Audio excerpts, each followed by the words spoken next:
இந்த நாளிலும் கூட ரோமர் 4வது அதிகாரம் 3வது வசனத்தை யாராவது ஒருவர் வாசிங்கள். வேத வாக்கியம் என்ன சொல்லுகிறது? ஆபிரகாம் தேவனை விசுவாசித்தான், அது அவனுக்கு நீதியாக எண்ணப்பட்டது. எல்லாரும் சொல்லுங்க, ஆபிரகாம் தேவனை விசுவாசித்தான், அதை அவர் அவனுக்கு நீதியாக எண்ணினார். அல்லேலூயா. வேதம் சொல்லுகிறத கவனிங்க.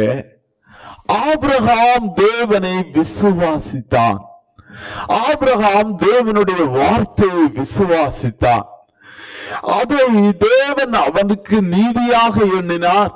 இல்லைன்னா ஆண்டவருடைய வார்த்தை, ஆண்டவரை விசுவாசித்ததன் மூலமாய் அவன் நீதிமானாய் மாறினான் என்று வேதம் சொல்லுகிறது. இந்த நாளிலும் ஆபிரகாமுடைய விசுவாசத்தின் பலவிதமான நிலைகளை குறித்து சிந்திக்க போகிறோம். வேதத்துல ஆபிரகாம் பலவிதமாய் தன்னுடைய விசுவாசத்தை வெளிப்படுத்தினான். தன்னுடைய ஆண்டவரை அவன் விசுவாசித்ததை பல விதத்துல வெளிப்படுத்தினான்.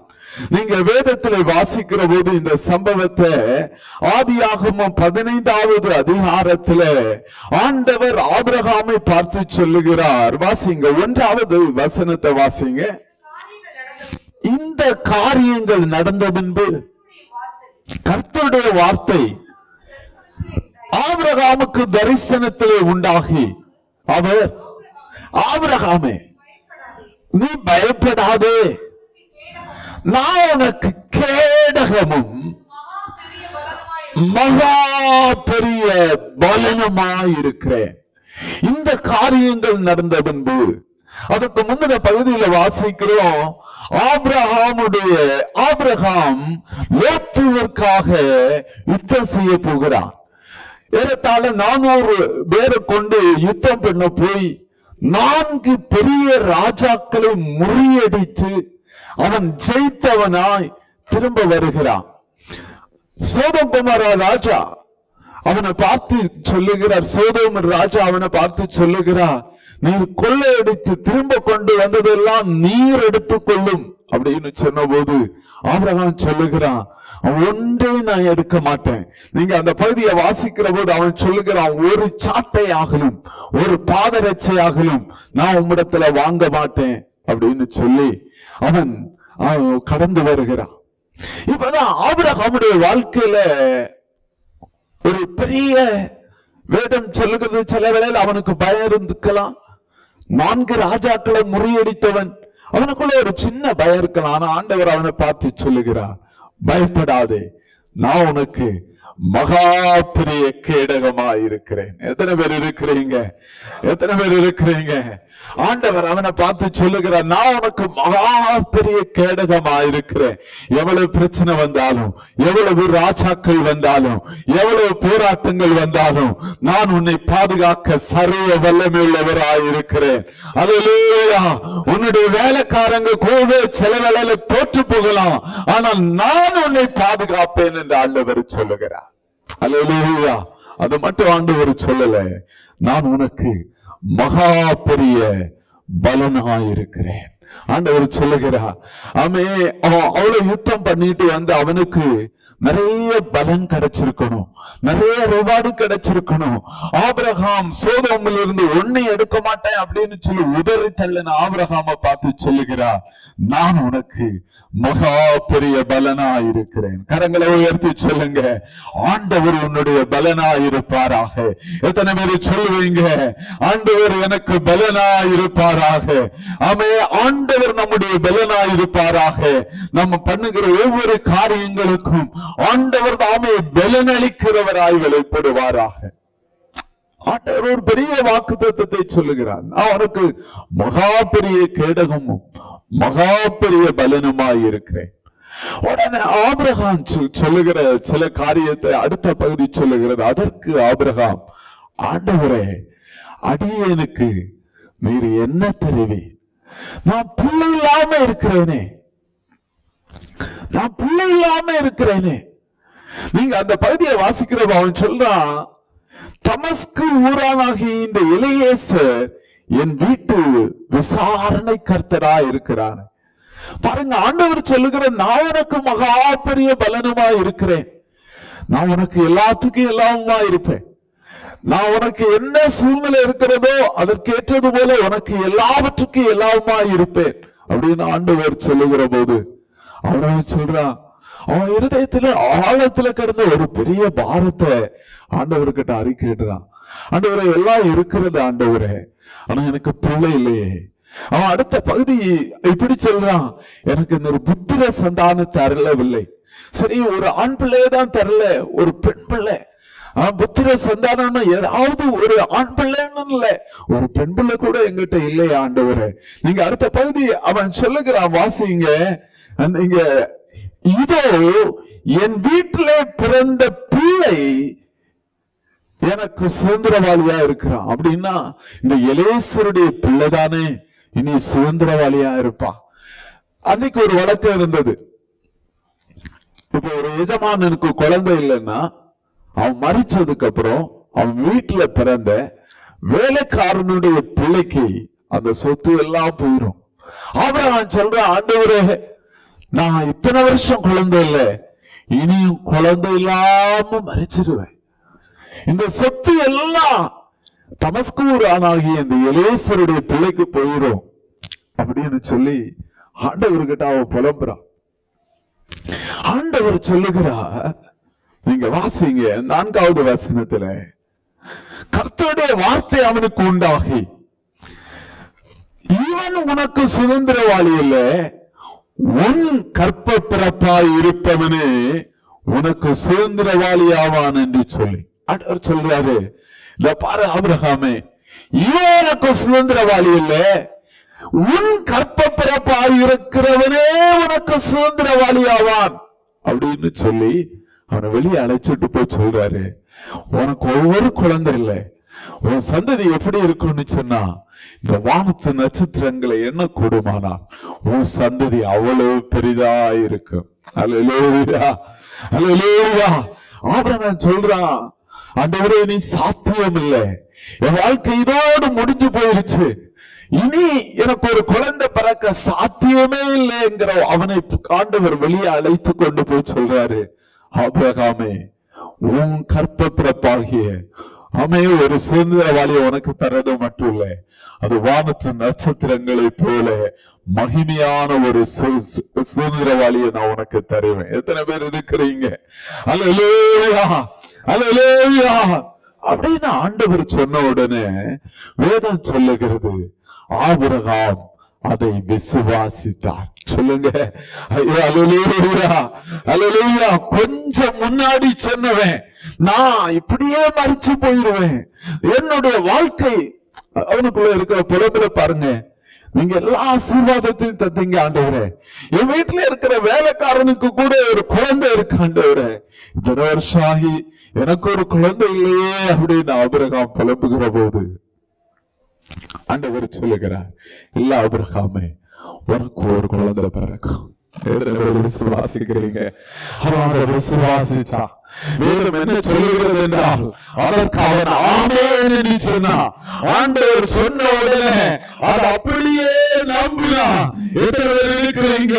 சில வேளை சத்ரு சொல்லுவான், சில வேளை பிசாசு உங்களை பார்த்து சொல்லுவான், சில வேளை நீங்களே சிந்தித்து கொண்டிருப்பீங்க, என்னுடைய வாழ்க்கை இப்படியே மடிந்து போய்விடும், எந்த வாக்குத்தத்தங்கள் நிறைவேறாம அவன் நான் இப்படியே மறித்து போய்விடுவேன் என்று சொல்லுகிற போது ஆண்டவர் சொல்லுகிறார், இல்ல ஆபிரகாமே, உன்னுடைய சந்ததி வானத்து நட்சத்திரங்களை போல எண்ண முடியாததாய் இருக்கு. எத்தனை பேர் விசுவாசிக்கிறீங்க?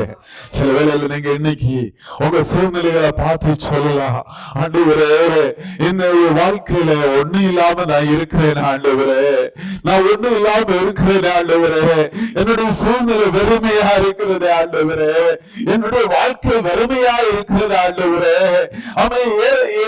நிறைய பேருக்கு நிறைய காரியங்கள் நடக்கிற போது என்னுடைய வாழ்க்கையில மட்டும் என்ன நடக்கவே என்று சொல்லுகிற போது ஆண்டவர் சொல்லுகிறார், இல்ல, உன் வாழ்க்கையிலே சில மகிமையானவைகள் நடக்கும். உன்னுடைய சந்ததி வானத்து நட்சத்திரங்களை போல வல்லமையுடையவர்களாக யாரும் தொட முடியாத உயரத்துல, அவன் யாரும் பிரகாசிக்க முடியாத ஒரு உயரத்துல, அவன் எந்த சத்துருவும் தொட முடியாத ஒரு உயரத்துல அவன் யார் உயர்த்தப்பட்டவர்களாக இருப்பார்கள் என்று சொன்ன போது யோசிச்சு பாருங்க. அந்த வயோதிப, அந்த வயதான ஆபிரகாம் ஆண்டவரை நம்பினான் என்று வேதம் சொல்லுகிறது. எத்தனை பேர் இருக்கிறீங்க? நீங்க இன்னைக்கு ஆராதனைக்கு வந்தது உண்மைதான், ஆனா ஆண்டவரை நம்புறீங்களா? நீங்க இன்னைக்கு ஆண்டவருடைய வார்த்தையை கேட்கிறது உண்மைதான், இந்த ஆண்டவரை நீங்க நம்புறீங்களா? இந்த ஆண்டவரை நீங்க விசுவாசிக்க உங்களுக்கு தைரியம் இருக்கா?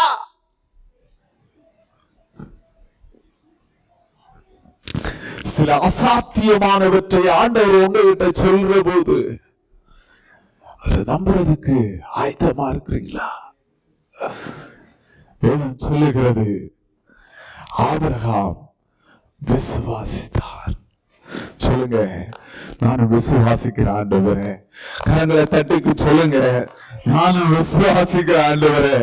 நிறைய வேலையில அவன் நம்ம ஆலயத்துக்கு வர்றது உண்மைதான், ஆராதிக்கிறது உண்மைதான், ஆனா அவருடைய வார்த்தையை விசுவாசிக்கிறது இல்லையே. வேதம் சொல்லுகிற ஆபிரகாம் விசுவாசித்தான், தேவன் அவனை நீதிமான் என்று எண்ணினாராம். கரங்களை உயர்த்தி சொல்லுங்க, அல்லேலூயா. கரங்களை உயர்த்தி சொல்லுங்க, கரங்களை உயர்த்தி சொல்லுங்க, நான் உங்களை விசுவாசிக்கிற ஆண்டவரே.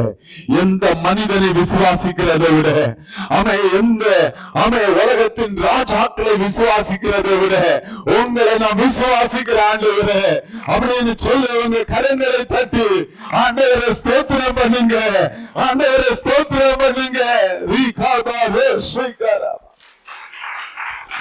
ஆமென். அல்லேலூயா, அல்லேலூயா, அல்லேலூயா. ரோமர் 4வது அதிகாரத்துல அதுதான் வேதம் சொல்லுகிறது. ஆபிரகாம் தேவனை விசுவாசித்தான், அதை அவர் அவனுக்கு நீதியாக எண்ணினார். வாசிங்க 5வது வசனத்தை வாசிங்க.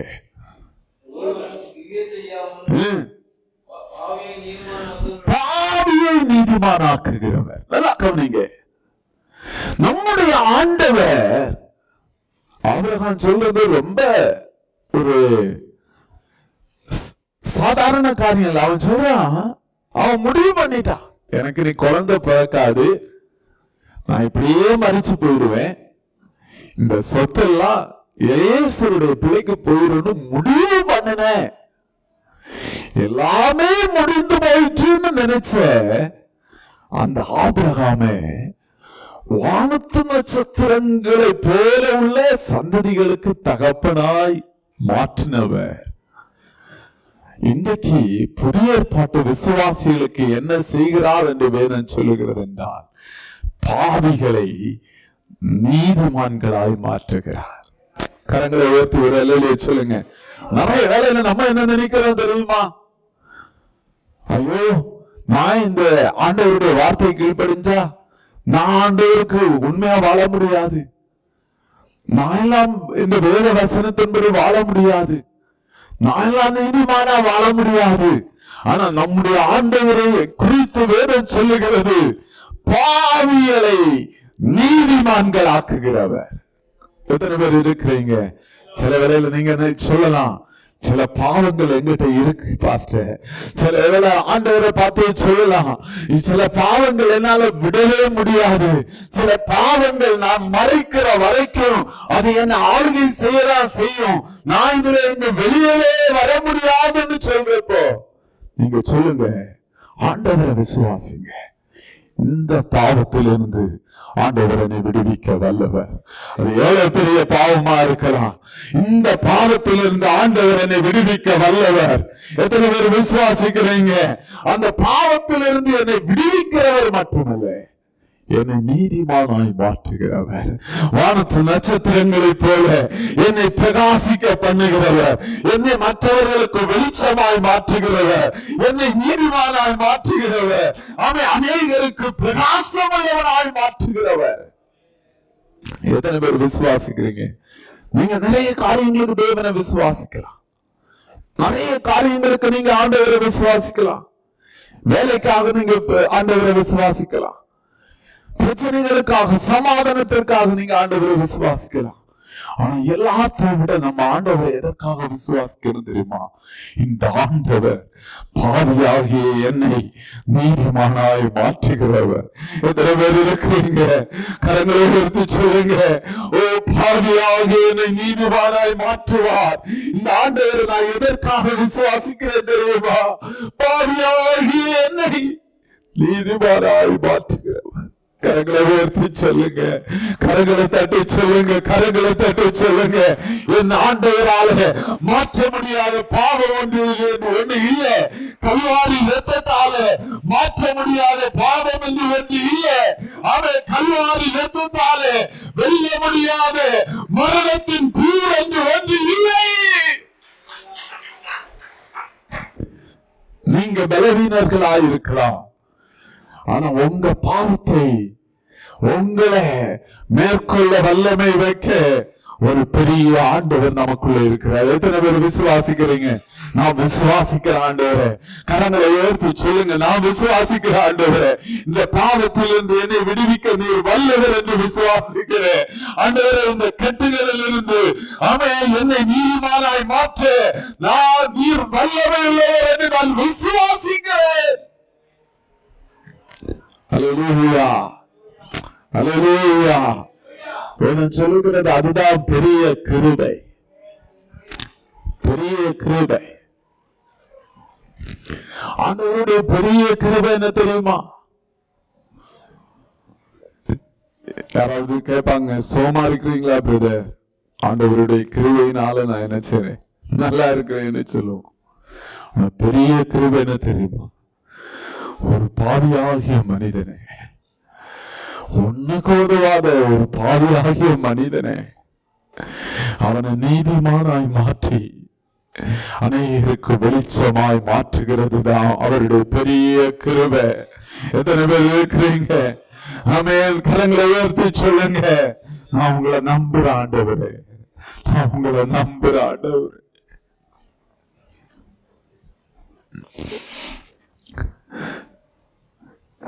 சொல்லுகிறது, நான் உங்களை நம்புற ஆண்டவரே என்று சொல்லுவோம். அடுத்ததாக ரோமர் 4வது அதிகாரம் 12வது வசனத்தை வாசிங்க. விருத்த சேதனத்தை பெற்றவர்களாய் மாத்திரமல்ல, நம்முடைய தகப்பனாகிய ஆபிரகாம் விருத்த சேதனம் இல்லாத காலத்தில் அடைந்த விசுவாசமாகிய அடிச்சுவடுகளில், சொல்லுங்க, விசுவாசமாகிய அடிச்சுவடுகளில், சத்தமா சொல்லுங்க, விசுவாசமாகிய அடிச்சுவடுகளில். ஆபிரகாமுடைய ஒவ்வொரு நடையும் விசுவாசமா இருந்துச்சு. அல்லேலூயா. பாருங்க, அவர் காலை எடுத்து வைக்கிறான்னா அவன் ஆண்டவரை விசுவாசிச்சு எடுத்து வச்சான். எத்தனை பேர் இருக்கிறீங்க? அல்லேலூயா. விசுவாசத்தின் நடை. அவன் வாழ்க்கையின் ஒவ்வொரு தீர்மானங்களும் அவன் எப்படி காலடி எடுத்து வச்சான் தெரியுமா? விசுவாசத்தினால் எடுத்து வைத்தார். அல்லேலூயா. எத்தனை பேர் இருக்கிறீங்க? ஆமே. வேதம் அதை என்ன சொல்லுகிறதுன்னா, விசுவாசத்தின் அடிச்சுவடு. இந்த சம்பவத்தை நீங்க பவுல் அன்னைக்கு ரட்சிக்கப்பட்டு சபையில வந்தவர்களுக்கு ஒரு பெரிய பிரச்சனை இருந்தது, ஒரு பெரிய குழப்பம் இருந்தது. என்ன குழப்பம் அப்படின்னு சொன்னா, ஆண்டவர் ஆபிரகாம் விசுவாசித்தார். விசுவாசித்து நீதிமானான பின்பு அதற்கு அடையாளமாய், ஆபிரகாம் நீதிமான் என்பதற்கு அடையாளமாக விருத்த சேதனம் என்கிற ஒரு கட்டளையை கொடுத்தார். ஒரு யூத குழந்தை பிறந்து 8வது நாளில் அவன் விருத்த சேதனம் பண்ணப்பட வேண்டும். இது உறுதியான கட்டளை. எல்லாரும் விருத்த சேதனம் பண்ணினவங்க தான். இயேசுவும் விருத்த சேதனம் பண்ணினார், பவுலும் பண்ணினாங்க, பேதுருவும் பண்ணினாங்க. யூதர்கள் எல்லாரும் அந்த கற்பனைக்கு கீழ்ப்படிந்தார்கள், நடந்தாங்க. அது ஆண்டவர் ஆபிரகாமுடைய சந்ததிக்கு அடையாளமாக, முத்திரையாக கொடுத்தார். ஆனா காலகட்டங்கள் தாண்டின போது யூதர்கள் விசுவாசத்தை மறந்தாங்க, நீதிமானாக்கப்படுறத மறந்தாங்க, அந்த அடையாளத்தை மட்டும் பிடிச்சிட்டாங்க. விருத்த சேதனம்.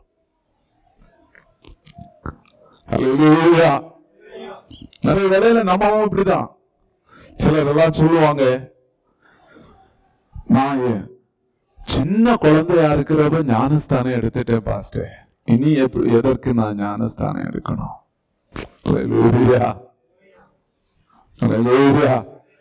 நான் குழந்தையா இருக்கிறப்ப என்னுடைய பெற்றோர்கள் சர்ச்சில் கொண்டு போய் நாங்க ஞானஸ்தானம் எடுத்துட்டோம். இல்லை, ஆண்டவர் ஆபிரகாமுக்கு அந்த விருத்த சேதனத்தை எதுக்கு கொடுத்தாரு அப்படின்னு வேதம் சொல்லுகிறது அப்படின்னு சொன்னா, அவன் ஆண்டவரை விசுவாசித்தான், நீதிமானானான். நீதிமானானதற்கு அடையாளமாய், அதுதான் 11வது வசனம் சொல்லுகிறது, அவன் விசுவாசத்தினாலே அடைந்த நீதிக்கு முத்திரையாக விருத்த சேதனமாகிய அடையாளத்தை பெற்றான். நம்ம நிறைய வேளையில இந்த அடையாளத்தை பிடிச்சிடுறோம். நான் கிறிஸ்தவன், நான் பெந்தகோஸ்து சபைக்காரன், நான் விசுவாசி. ஹல்லேலூயா. எத்தனை பேர் இருக்கிறீங்க? இந்த அடையாளம் ரொம்ப முக்கியம். ஆனா அடையாளத்தை விட முக்கியம் என்னன்னு சொன்னா நம்ம நடைமுறை. ஹல்லேலூயா. எத்தனை பேர் இருக்கிறீங்க? ஹல்லேலூயா, ஹல்லேலூயா. வேதம் சொல்லுகிறது, நீங்க அந்த வசனத்தை வாசி பாத்தீங்கன்னு சொன்னா, அடிச்சுவடு. அடையாளத்தை விட முக்கியம் என்ன தெரியுமா? அடிச்சுவடு. சொல்லுங்க, அடையாளத்தை விட முக்கியம் அடிச்சுவடு. ஹல்லேலூயா. கரங்களை உயர்த்தி ஹல்லேலூயா சொல்லுங்க. ஒவ்வொரு ஸ்டெப்பும் ஆபிரகாம் எடுத்து வைக்கிறதெல்லாம் அவன் விசுவாசிச்சான். ஹல்லேலூயா. ஆண்டவர் சொன்னார், ஆபிரகாமே, நீ வடக்கையும் தெற்கையும் கிழக்கையும் மேற்கையும் நடந்து காலையில எழுப்பி நடக்க ஆரம்பிப்பார். ஹல்லேலூயா. கையில ஒரு பைபிளும் தூக்கி வச்சுட்டு ரூபில இருந்து பார்க்கா. ஹல்லேலூயா. ஆமென். ஹல்லேலூயா. யோசிச்சு பாருங்க,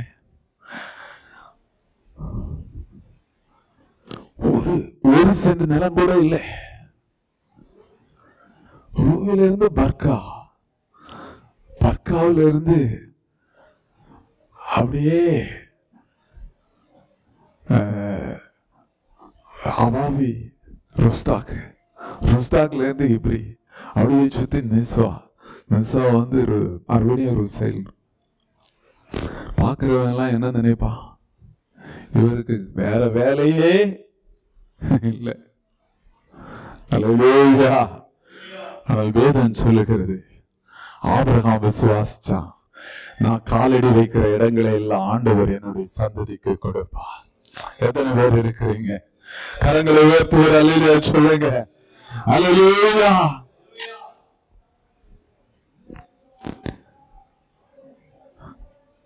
அல்லேலூயா. எத்தனை பேர் இருக்கிறீங்க? ஒரு பைத்தியக்காரன மாதிரி வெயில்ல, அதுவும் நீ ஒட்டகத்துக்கு மேல ஏறி உட்கார்ந்து போ அப்படின்னு ஆண்டவர் சொல்லல. நீ நடந்து தெரி.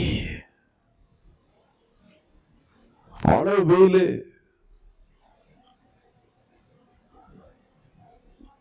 அவன் விசுவாசிச்சான், இந்த தேசத்தை ஆண்டவர் எனக்கு சுதந்திரமாக கொடுப்பார். எத்தனை பேர் இருக்கிறீங்க?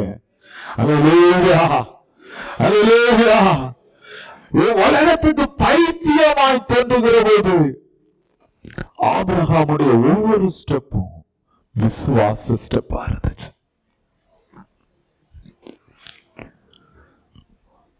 உங்களை எத்தனை பேர் சொல்ல முடியும், என்னுடைய வாழ்க்கையும் விசுவாசத்தின் ஸ்டெப்பா மாத்துங்க ஆண்டவரே? அல்லேலூயா.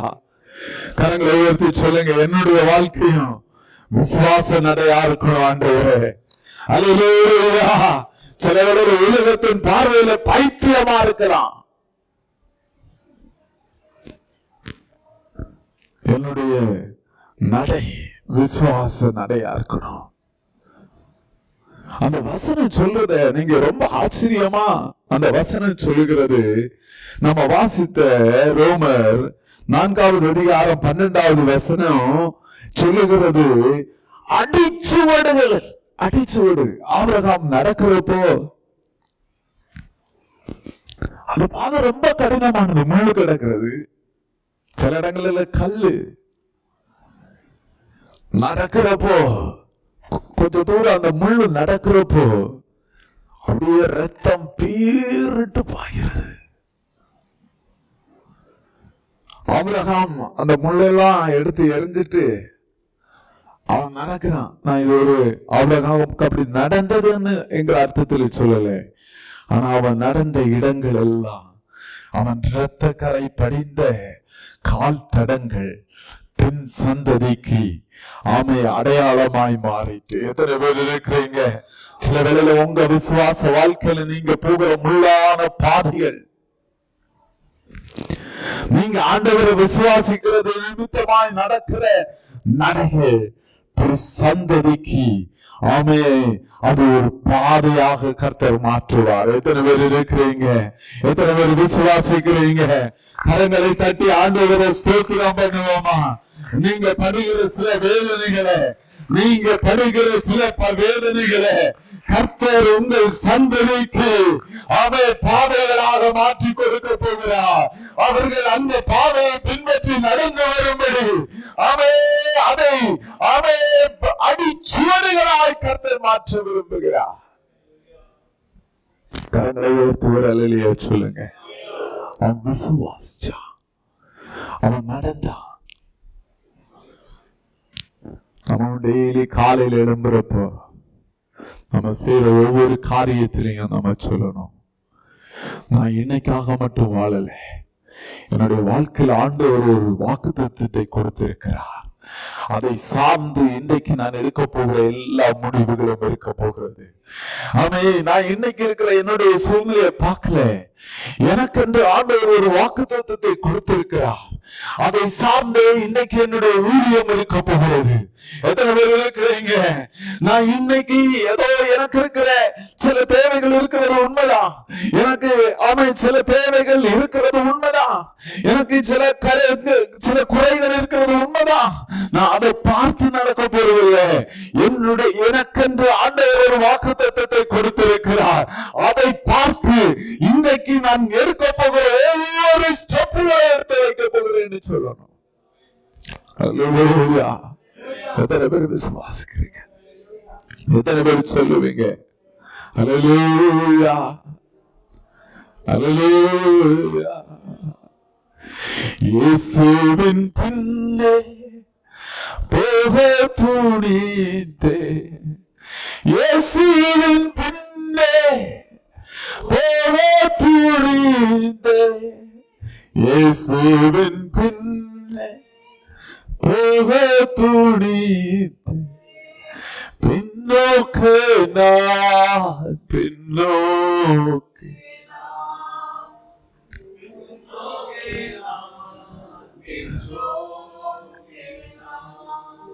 உலக மனிதர்கள் ஆபிரகாமை பார்த்து ஒரு பரதேசி அப்படின்னு சொல்லுகிற போது ஆபிரகாம் ஒவ்வொரு ஸ்டெப்பும் ஆண்டவரை விசுவாசித்து எடுத்து வைத்தார். இத்தனை பேர் இருக்கிறீங்க, நீங்க சொல்லுங்க, நான் உங்களை விசுவாசிச்சு சில ஸ்டெப்புகளை எடுத்து வைக்க போற ஆண்டவரே. அல்லேலூயா, அல்லேலூயா. மூன்றாவதாக ஆபிரகாமை குறித்து வேதம் சொல்லுகிறது, அவன் ஆண்டவரை மகிமைப்படுத்தினான். நம்ம சீக்கிரமாய் கடந்து செல்லலாம். 17வது வசனத்தை வாசிங்க. அநேக ஜாதிகளுக்கு உன்னை தகப்பனாக ஏற்படுத்தினேன் என்று எழுதி இருக்கிறபடி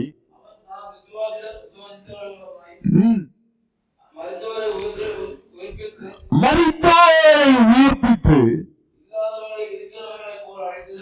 ஆண்டவர் அவன் எப்படி பார்த்தான்? தனக்கு முன்பாக இருக்கிற ஆண்டவரை, தன்னிட்ட பேசுற ஆண்டவரை, தான் ஜெபிக்கிற ஆண்டவரை, தான் தேடுகிற ஆண்டவரை அவன் எப்படி பார்த்தான் அப்படின்னு வேதம் சொல்லுகிறதுன்னா, அவர் மரித்தவற்றை உயிர்ப்பிக்கிறவர். சொல்லுங்க, மரித்தவற்றை உயிர்ப்பிக்கிறவர். இல்லாதவைகளை இருக்கிறவைகளை போல அழைக்கிறவர். இந்த உலகத்திலே எந்த ஒரு காரியத்தை செய்யணும்னா இருக்கிற ஒன்றிலிருந்து தான் செய்ய முடியும். ஒரு வீட்டை உண்டாக்கணும்னு சொன்னா அதற்கு கற்கள் வேணும், ஜல்லி வேணும், சிமெண்ட் வேணும். ஆனா இது எதுவும் இல்லாட்டாலும் நம்முடைய ஆண்டவர் இல்லாதவற்றிலிருந்து இருக்கிறவைகளை போல அழைக்கிறவர். எத்தனை பேர் இருக்கிறீங்க? அல்லேலூயா, அல்லேலூயா. ஒன்றுமே இல்லைனாலும் ஆண்டவர் செய்து முடிக்க வல்லமை உள்ளவர். எத்தனை பேர் விசுவாசிக்கிறீங்க? கரங்களை தட்டி ஆண்டவரை ஸ்தோத்திரம் பண்ணுவோமா? அல்லேலூயா, அல்லேலூயா. ஒரு மனிதனுக்கு ஏதாவது ஒண்ணு இருந்தாதான் அவன் ஏதாவது செய்வான். ஆனா ஆண்டவருக்கு உங்ககிட்ட ஒன்னே ஆனாலும் ஆண்டவர் அவன் இருக்கிறதை போல அழைக்க வல்லமை உள்ளவராய் இருக்கிறார். எத்தனை பேர் இருக்கிறீங்க? இல்லாதவைகளை இருக்கிறவைகளை போல அழைக்கிறவர் ஆண்டவர். ஆபிரகாமை பார்த்து சொல்றாரு 18வது வசனத்துல, உன் சந்ததி இவ்வளவா இருக்கும். ஆண்டவர் சொல்றாரு, வானத்து நட்சத்திரங்களை போல இருக்கும், கடற்கரை மணலை போல இருக்கும். இது என்ன கூடுமால் உன் சந்ததி இவனமா இருக்கும் எல்லாம் சொல்றாரு. வேதம் சொல்லுகிறது, அதை நம்புவதற்கு ஏதுமில்லாதிருந்தும் நீங்க 19வது வசனம் சொல்லுகிறது, அதை நம்புறதுக்கு சான்ஸ் இல்லை. ஆபிரகாமுக்கு 100 வயது. ஆபிரகாமுக்கு தெரியும் என் சரீரம் செத்து போயிட்டு. ஆபிரகாம் தன் சரீரம் செத்து போயிட்டு. ஆபிரகாமுடைய மனைவி சாராளுடைய கற்பம் செத்து போயிட்டு. தூதனே 3 தூதர்கள் சொல்றாங்க, அடுத்த முறை உற்பத்தி திட்டத்துல நீ கற்பம் இருப்பாய்ன்னு சொல்றப்போ வேதம் சொல்லுகிறது, ஸ்திரீகளுக்குரிய வழிபாடு அவளுக்கு நின்று போயிட்டு என்று வேதம் சொல்லுகிறது. ஆண்டவருடைய வார்த்தை ஒரு பக்கம் இருக்கிறது, சூழ்நிலை பாத்தீங்கன்னு சொன்னா வேதம் சொல்லுகிறது நம்புறதுக்கு எதுவுமே இல்லை. ஆனா வேதம் சொல்லுகிறது, ஆண்டவருடைய வார்த்தை வந்ததுக்கு அப்புறம் அவன் தன்னுடைய பலவீனத்தையோ தன்னுடைய மனைவியினுடைய பலவீனத்தையோ தனக்கு வயசாகி போயிருச்சுன்னு எண்ணவே இல்லை. சொல்லுங்க, எண்ணவே இல்லை. அல்லேலூயா, அல்லேலூயா. அவன் அது எண்ணவே இல்லை. அவன் என்ன பண்ணனா, எனக்கு பிள்ளை கொடுத்ததற்கு ஸ்தோத்திரம். அல்லேலூயா, அல்லேலூயா. என் பிள்ளைங்க வானத்து நட்சத்திரங்களை போல இருக்கிறதற்கு ஸ்தோத்திரம். அல்லேலூயா, அல்லேலூயா. என்னையா அவராக என்ன ஆச்சு? நேற்றைக்கு வேற வருத்தமா இருந்தேன். கிளையேசருக்கு ரொம்ப ஆச்சரியம். நேற்றைக்கு வேற நம்ம மாஸ்டர் வந்து தூங்கு மூச்சியா இருந்தாரு. இன்னைக்கு பார்த்தா அப்படியே துள்ளி குதிச்சுட்டு இருக்கிறாரு. வேதம் சொல்லுகிறது அவன் சாதாரணமா ஸ்தோத்திரான்னு சொல்லல, அவன் தேவனை மகிமைப்படுத்தினான். அல்லேலூயா, அல்லேலூயா. அவ்வளவு சந்தோஷம். தேவனை மகிமைப்படுத்தி. கண்டிப்பா சாராள் சொல்லியிருப்பா. என்னையா சொல்றீங்க? தூதன் வந்து சொன்னப்போ கேட்காத சாராள் புருஷன் சொன்னப்போ கேட்டிருப்பா. இந்த வயசான காலத்துல என்ன குதிச்சுட்டு மகிமைப்படுத்திட்டு ஸ்தோத்திர ஆண்டவரே சிரிச்சிட்டு அல்லேலூயா. எத்தனை பேர் இருக்கிறீங்க? அல்லேலூயா. வேதம் சொல்லுகிறது அவன் விசுவாசத்திலும் வல்லவனானான், சரீரத்திலும் வல்லவனானான். எத்தனை பேர் இருக்கிறீங்க? அல்லேலூயா. வேதம் சொல்லுகிறது அவன் ஸ்தோத்திரம் பண்ணி விசுவாசத்தில் வல்லவனானான்.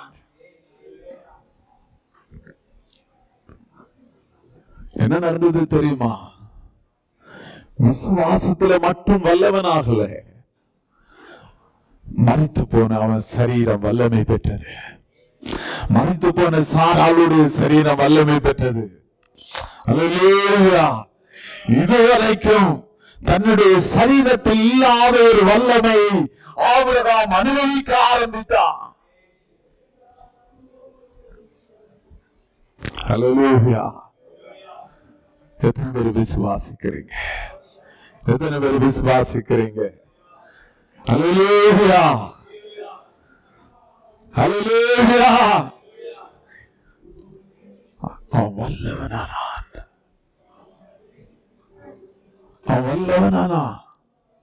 அவன் முறுமுறுக்கல.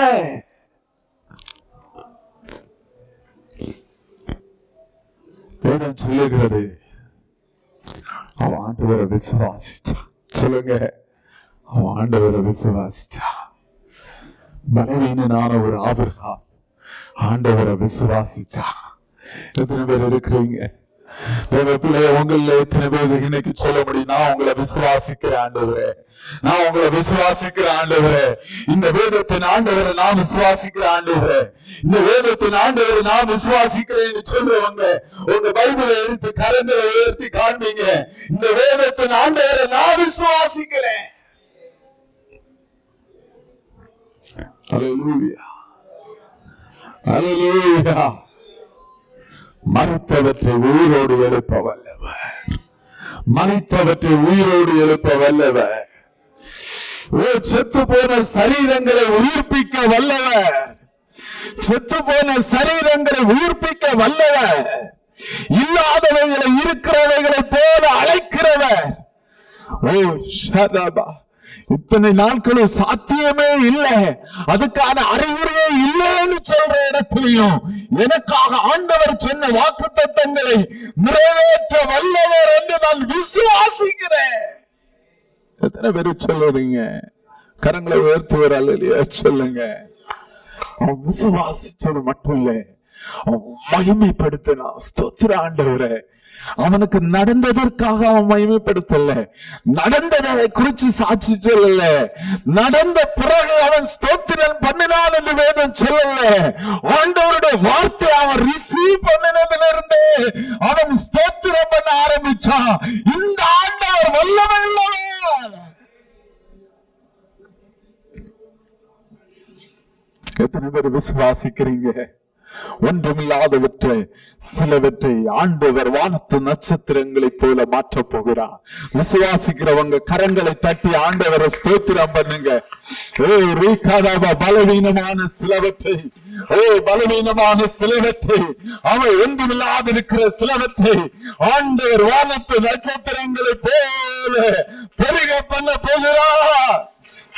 அது ஆண்டவரால முடியும், அது ஆண்டவரால முடியும், அது ஆண்டவரால முடியும்.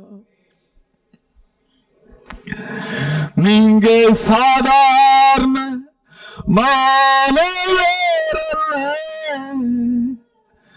நீங்க சாதாரண மாணவர்,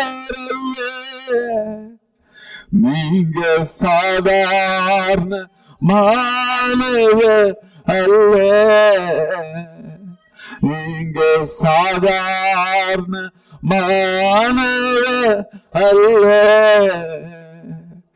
தகப்பனே யெகோவா, நீங்க சாதாரண மாணவர் அல்ல, நீங்க சாதாரண மாணவர். நீங்க சொல்லுங்க, நீங்க ஆண்டவரை பார்த்து சொல்லுங்க. ஒரு நிமிஷம் ஆண்டவரை பார்த்து சொல்லுங்க, ஆண்டவரே நான் ஒரு சாதாரண ஆண்டவரை ஆராதிக்க விரும்பல ஆண்டவரே, ஒரு அசாதாரண ஆண்டவரே, இந்த வேதம் சொல்லுகிற இந்த ஆபிரகாமின் ஆண்டவரே, நான் என்னுடைய வாழ்க்கையிலும் என்னுடைய சந்ததியினுடைய வாழ்க்கையிலும் பார்க்க விரும்புறேன்னு சொல்றவங்க ஆமே கரங்களை தட்டி கொஞ்ச நேரம் ஸ்தோத்திரம் பண்ணுவீங்களா? ரீபா காந்தரே ஷாகாரபா, ஓ ரீகாதரபா ரகடதரபா, மரித்த சரீரங்கள் உயிர் பெற்று எழும்புவதாக, மரித்து போன நரம்புகள் உயிர் பெற்று எழும்புவதாக.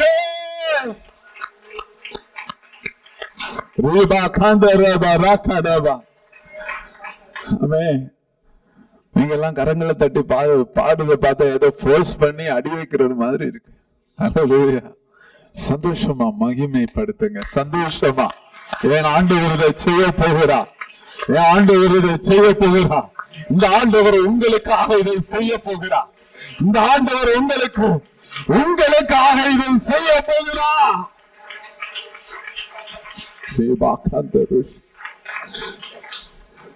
நம்ம எல்லாரும் தேவ சமூகத்தில் ஒப்பு கொடுப்போம்.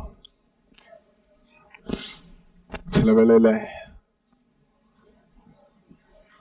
உன்னுடைய விசா காரியத்தில் நீ கலங்கி கொண்டிருக்கலாம். சில வேளையில